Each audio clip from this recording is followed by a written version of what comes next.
je vous propose une discussion sur le livre de la sagesse, dont nous avons lu une partie précédemment. Alors, dans les Bibles protestantes, vous savez que ce livre fait partie des 6 livres qui ont été retirés de la Bible. Ces livres, qui datent bien sûr d'avant Jésus-Christ, qui faisaient partie du canon de la Bible, jusqu'en 1860, ont été retirés donc en cette année 1860 des Bibles protestantes.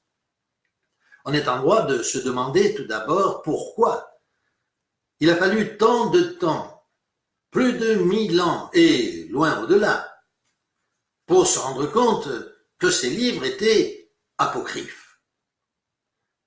La réalité est que ces Bibles, ces livres, ces 6 livres, ne font pas du tout partie des livres apocryphes. Bien sûr, il y a des livres apocryphes et nous les connaissons depuis le début de l'ère chrétienne, écrits par des hérétiques comme l'évangile de Judas, l'évangile de Pierre et d'autres livres comme ceux-ci dont nous savons, dont toutes les églises du monde savent pertinemment que ce sont des livres apocryphes. Mais ces 6 livres, dont fait partie le livre de la sagesse, faisaient partie du canon de l'écriture. Au début, les protestants les ont appelés deutérocanoniques, c'est-à-dire le 2e canon de la Bible, un canon un petit peu moins important. Aujourd'hui, les protestants les appellent carrément apocryphes. Est-ce normal? Nous allons voir, à travers l'examen de quelques passages de ce livre, à quel point ces livres sont bénéfiques pour le chrétien qui les étudie. Loin d'être apocryphes, ce sont des livres de sagesse et de connaissance. Certains d'entre eux, s'ils n'ont pas été lus, interdisent même la compréhension du livre de Daniel. Par exemple, sur la venue de l'Antéchrist dont parle le Seigneur Jésus-Christ. C'est ainsi que chacun interprète le livre de Daniel à sa façon, alors que s'ils avaient lu ces livres inspirés, ils ne donneraient pas une interprétation équivoque, mais la réalité.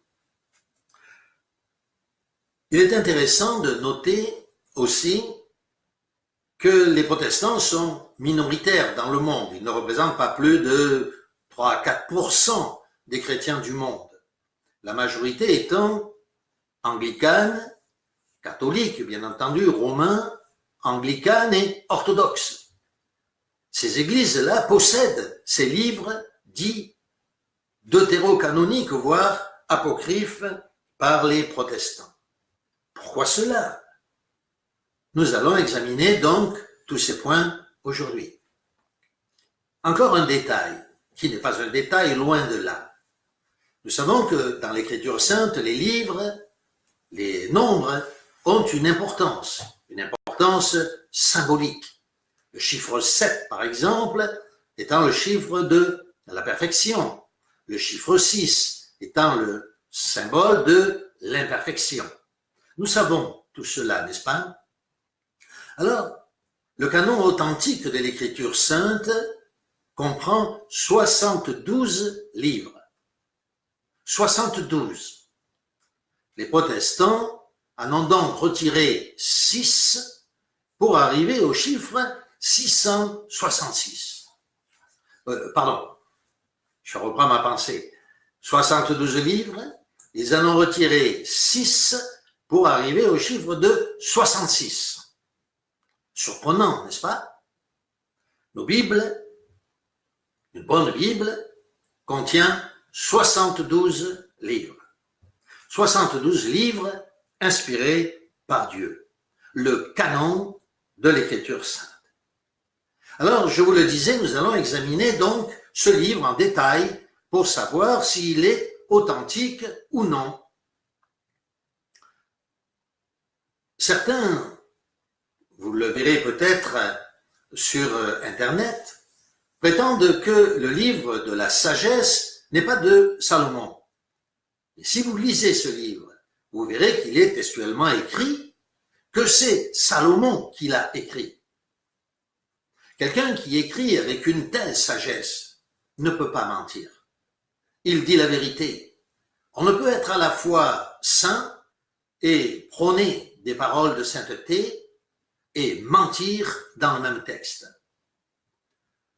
On nous dit aussi que ce livre aurait été écrit en l'an moins 50 ou voire en l'an moins 30. Mais comment cela serait-il possible puisque ce livre a été découvert dans les manuscrits de la Mer Morte et qu'il fait partie du canon de la Septante, c'est-à-dire la Bible d'Alexandrie, la Bible qu'étudiaient les apôtres et qu'utilisait Jésus-Christ et ses apôtres, et qui a été découvert en 1948, dont la datation nous dit qu'il daterait de plus de 300 avant Jésus-Christ. Passons tout de suite à l'examen de ce livre. Prenons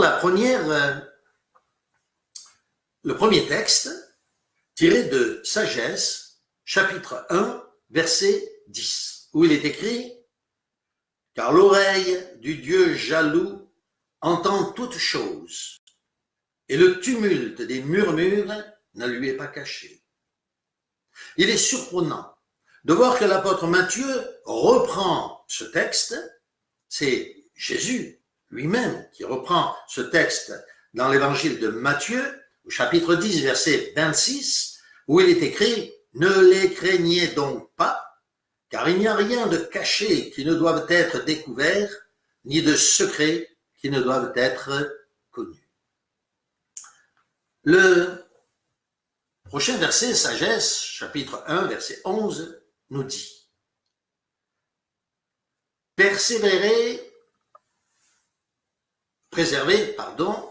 votre langue de toute médisance, car pas une parole secrète ne sera perdue. » Et à nouveau, Jésus écrit « Au jour du jugement, les hommes rendront compte de toute parole vaine qu'ils auront proférée. Car par tes paroles, tu seras justifié, et par tes paroles, tu seras condamné. » Vous noterez tout au long de cette discussion que, bien entendu, ce n'est pas le livre de Matthieu qui a été écrit en premier, mais bien le livre de la sagesse. Et que s'il y a reprise des paroles, elles sont faites par le Nouveau Testament et non pas par l'Ancien Testament. Passons à un autre texte, chapitre 2. Alors, je le rappelle, ou je le précise, nous n'avons marqué que quelques-uns des versets, car le temps nous est compté, bien entendu. Il est évident qu'il y a des dizaines d'autres versets que nous n'avons pas pu vous présenter. Sagesse 2, donc, versets 6 à 7. « Venez donc et jouissons des biens présents, disent bien sûr les païens. Hâtons-nous d'user de la créature pendant notre jeunesse. Enivrons-nous de parfums et de vins délicieux et ne laissons pas passer la fleur de la saison. » Ce texte, repris à la fois par Luc et à la fois par Corinthiens. Luc, chapitre 17, nous dit, c'est Jésus encore qui parle, « Les hommes mangeaient, buvaient et se mariaient leurs enfants, jusqu'au jour où Noé entra dans l'arche et le déluge vint et les filles tous périrent. » Il y a encore plus de précision ou d'approche dans 1 Corinthiens 15. « Si les morts ne ressuscitent pas, mangeons et buvons, comme le dit bien sûr le livre de la sagesse, car demain nous mourrons. » Sagesse 2.9.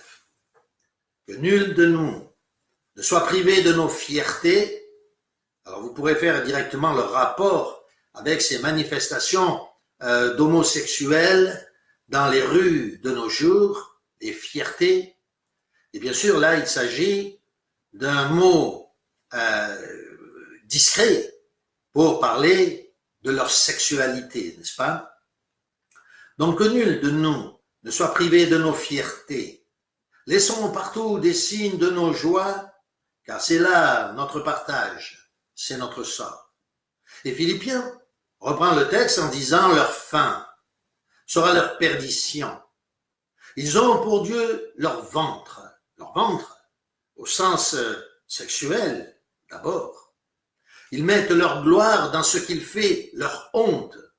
Ils ne pensent qu'aux choses de la terre. Sagesse 3, verset 7. Et au temps de sa visite, est-il écrit, ils brilleront. Et Pierre nous dit, au chapitre 2, ayez au milieu des païens une bonne conduite, afin qu'ils glorifient Dieu au jour où il les visitera. Sagesse 2, 24 à 25. Mais la mort est entrée dans le monde par la convoitise du démon, et ceux qui sont de son parti sont ses imitateurs. Ici, nous avons deux aspects, comment la mort est entrée dans le monde et ceux qui sont les imitateurs du diable, donc ceux qui sont donc les imitateurs du diable. Donc dans Romains au chapitre 5, l'apôtre Paul nous dit, par un seul homme le péché est entré dans le monde, et par le péché la mort. Et 1 Corinthiens, l'apôtre Paul toujours nous dit, soyez mes imitateurs. D'un côté, certains sont les imitateurs du diable, de l'autre, les imitateurs de Paul ou de Christ. Soyez mes imitateurs, dit Paul, comme je le suis moi-même de Christ. Sagesse 3. Heureuse la femme stérile. Elle aura sa récompense le jour de la visite des âmes. Et Galates nous dit, car il est écrit, réjouis-toi stérile, toi qui n'enfantes pas. Éclate et pousse des cris de joie, toi qui n'as pas éprouvé les douleurs de l'enfantement. Car les enfants de la délaissée seront plus nombreux que les enfants de celle qui était mariée.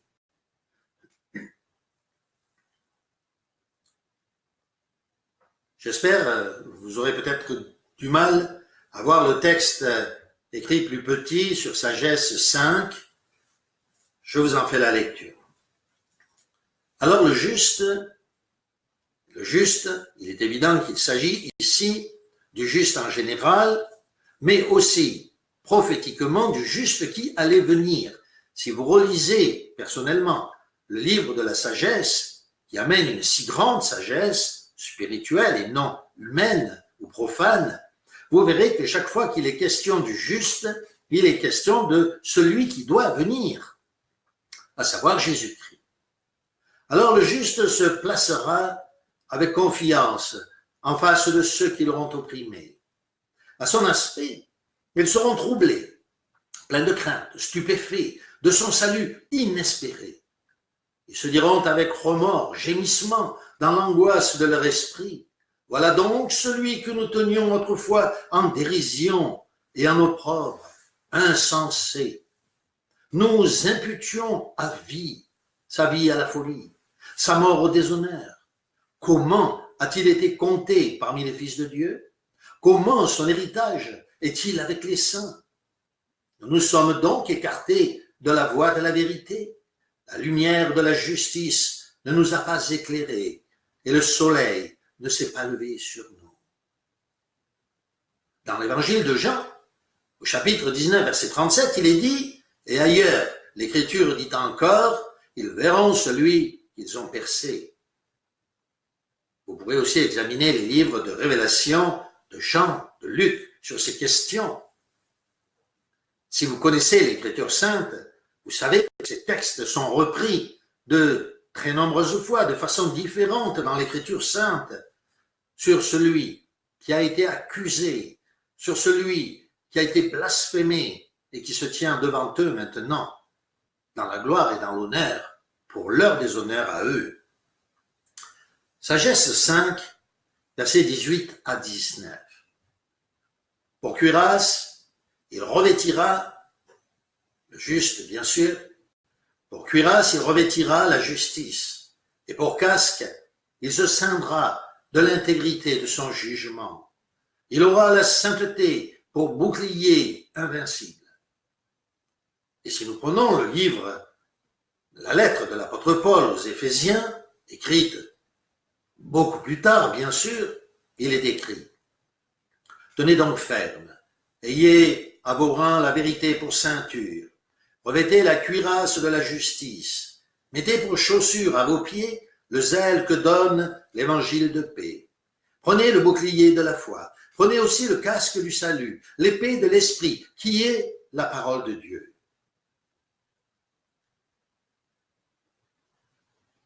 Sagesse 5. La grêle tombera avec violence, telle une pluie de pierres. Les eaux de la mer tourneront contre eux leur fureur, et les fleuves déborderont en courroux. Contre eux se tiendra l'esprit de vertu, et il les fanera comme un tourbillon. Et l'iniquité fera de la terre une solitude, et la méchanceté renversera le trône des puissants. Comparons avec Révélation. Une grosse grêle, dont les grêlons pesaient un talent, tomba du ciel sur les hommes, et les hommes blasphémèrent Dieu à cause du fléau de la grêle. Et Jésus lui-même, qui dit en Matthieu: il a son vent à la main, il nettoiera son air, il brûlera la paille dans un feu qui ne s'éteint pas. Nous avons cité ici quelques textes. Nous ne pouvons pas tous les citer ce matin et nous allons passer directement à Sagesse 6, verset 18. L'amour de la sagesse, c'est l'observance de ses lois. Que nous dit l'apôtre Jean lui-même dans 1 Jean chapitre 5, verset 3, « Car l'amour de Dieu consiste en effet à garder ses commandements. » Sagesse 8, verset 13, nous dit par elle: « J'aurai l'immortalité. » L'évangile de Jean, chapitre 6, Jésus nous dit que si nous mangeons la manne, et il parle de la même chose, bien sûr, que la sagesse, qui elle aussi parle de la manne, eh bien nous aurons l'immortalité. Dans Sagesse 9, Dieu de mes pères, Seigneur, qui par ta parole ou à travers ta parole a créé toutes choses. Et Jean chapitre 1, verset 1, que nous connaissons bien, nous dit: la parole était le principe de toutes choses, et la parole émanait de Dieu, et Dieu était la parole. Celle-ci était le principe émanant de Dieu, c'est-à-dire la cause de la création de toutes choses. Toutes choses ont été faites par elle, et rien de ce qui a été fait n'a été fait sans elle. Sagesse 9. Tu m'as dit de bâtir un temple sur ta montagne sainte et un autel dans la cité de ton temple, image du saint temple que dès le commencement tu as préparé. Encore une fois, vous notez ici que le livre de la sagesse, Salomon, qui a construit ce temple magnifique, nous dit que ce temple n'est que le temple ou que l'image du temple spirituel plus grand que Dieu a décidé de créer. Comment d'abord pouvait-il savoir cela? Dans Jean au chapitre 2, verset 19, Jésus leur répondit: « Détruisez ce temple et en 3 jours, je le révélerai. » Sagesse 9. Nous avançons un peu. Sagesse 9, verset 13. « Car quel homme connaît le conseil de Dieu? Qui comprend ce que veut le Seigneur? » Romains chapitre 11. « Car qui a connu la pensée du Seigneur? Ou qui a été son conseiller? » Nous pourrions citer ainsi de très nombreux textes. Nous passons directement à Sagesse 14. Chapitre 14, donc versets 6 à 7. Le bois par lequel justice est faite est béni. Waouh, quand on y réfléchit. Le bois par lequel justice est faite, la croix, tout comme l'arche de Noé, est béni. Et Colossiens nous dit: il a dépouillé les dominations et les autorités et les a livrées publiquement en spectacle, en triomphant d'elle par la croix. Il y a de nombreux textes, bien sûr. Nous pouvons ajouter 1 Corinthiens, chapitre 1er, Galates, et bien d'autres textes encore. Passons à Sagesse, chapitre 16, verset 13. Car tu as pouvoir de vie et de mort. Tu conduis aux portes du séjour des morts et tu en ramènes. Salomon ici nous parle de la sagesse, c'est-à-dire l'image de Jésus-Christ conduit par le Saint-Esprit. C'est cela d'ailleurs, tout le secret du livre de la sagesse. C'est que la sagesse y est personnifiée, image de Jésus-Christ, image du Saint-Esprit qui va le conduire. Et donc dans ce livre de la sagesse, dans ce passage, il est dit que la sagesse, c'est-à-dire Jésus, conduit aux portes du séjour des morts et en ramène, et qu'il possède le pouvoir de vie et de mort. Et que nous dit l'apôtre Paul? Il nous dit, c'est pourquoi il est dit, étant monté en haut, il a amené des captifs, il a fait des dons aux hommes. Or, que signifie il est monté? Sinon qu'il est aussi descendu dans les régions inférieures de la terre. Nous allons aller tout de suite, nous allons arrêter l'examen des comparaisons qui pourraient être, nous l'avons dit, si nombreuses ou des reprises par le Nouveau Testament des textes du livre de la sagesse, écrit par Salomon. Mais je voudrais attirer maintenant votre attention toute particulière sur la sagesse au chapitre 2. Alors nous allons revenir en arrière. Si vous avez une Bible qui comprend ce livre, n'hésitez pas à revenir au chapitre 2 de la sagesse. Et je voudrais vous montrer comment ce livre est prophétique et rempli d'Esprit Saint. Tout comme David et ses écrits étaient remplis du Saint-Esprit, de la même manière, Salomon, au début de sa vie, tout au moins, non pas à la fin, je veux dire, était rempli du Saint-Esprit et de prophétie. Donc, sagesse 2, à partir du verset 12. Écoutez bien. Nous l'avons lu tout à l'heure. Il est question ici de ces hommes pervers et mauvais qui veulent tendre un piège aux justes. Il est question, bien entendu, nous allons le comprendre à travers cette lecture, des pharisiens. C'est le raisonnement des pharisiens contre Jésus-Christ lui-même. Si vous écoutez bien, vous allez discerner à travers cette lecture Jésus-Christ. Nous sommes, nous le rappelons, des centaines d'années, c'est-à-dire à l'époque de Salomon, pratiquement 1000 ans avant que Jésus-Christ ne vienne, pour ne pas dire d'ailleurs plus de 1000 ans. Tendons des pièges aux justes, car il nous est important. Il est contraire à nos œuvres, il nous reproche nos manquements à la loi, n'est-ce pas tout ce que faisait Jésus-Christ? Il nous diffame en décriant notre conduite, il assure qu'il a la connaissance de Dieu, et notez bien, et il se nomme le Fils de Dieu. Mais comment Salomon pouvait-il savoir cela? Il est pour nous un blâme vivant de nos pensées. Il nous est odieux, même à voir, parce que sa vie n'est pas comme celle des autres et que ses sentiers sont différents. Nous sommes estimés par lui de mauvais aloi et il se détourne de nos voies comme de choses impures. Il déclare « Heureuse la fin du juste » et il se glorifie, notez bien, et il se glorifie d'avoir Dieu pour Père. Voyons s'il y a quelque vérité dans ces paroles.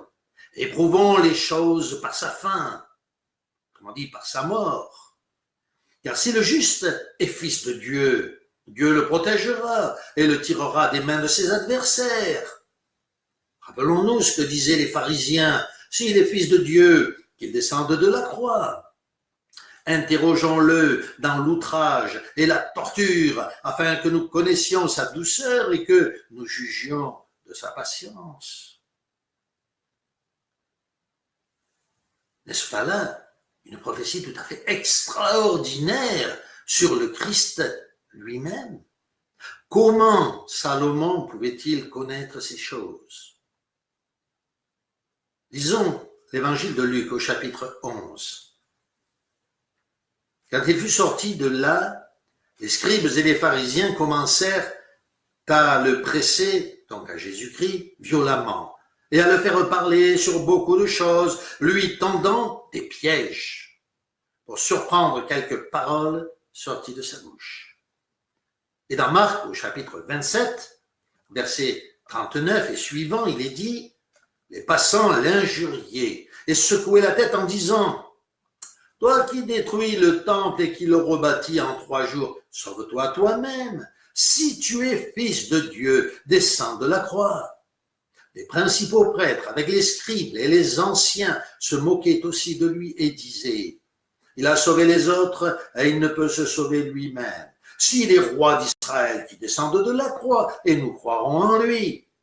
Il s'est confié en Dieu, que Dieu le délivre maintenant s'il l'aime, car il a dit, « Je suis fils de Dieu. » Voyez ce livre, écrit par Salomon, ce livre de la sagesse, est un livre tout à fait extraordinaire, à la fois prophétique, et nous avons remarqué tout au long de cet exposé, combien de fois le Nouveau Testament, mais nous n'avons pas parlé des reprises du Nouveau Testament. Beaucoup d'auteurs après lui reprennent presque trait pour trait, mot pour mot, les paroles de ce livre extraordinaire de la sagesse.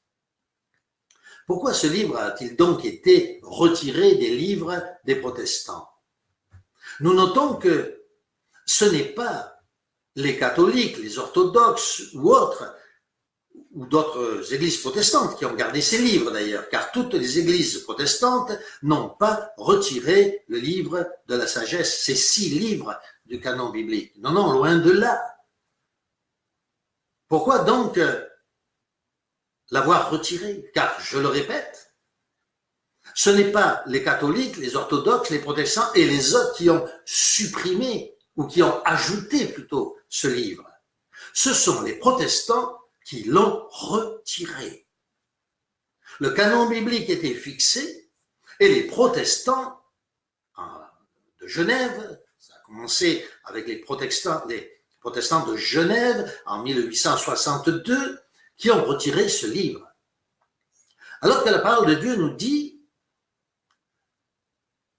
celui qui aura ajouté ou retranché une parole, ne serait-ce qu'une parole, là, un livre. 6 livres retirés de l'Écriture sainte. Pourquoi ont-ils retiré ces livres? Parce qu'ils ne comprenaient pas tout le sens symbolique caché dans ce livre de la sagesse.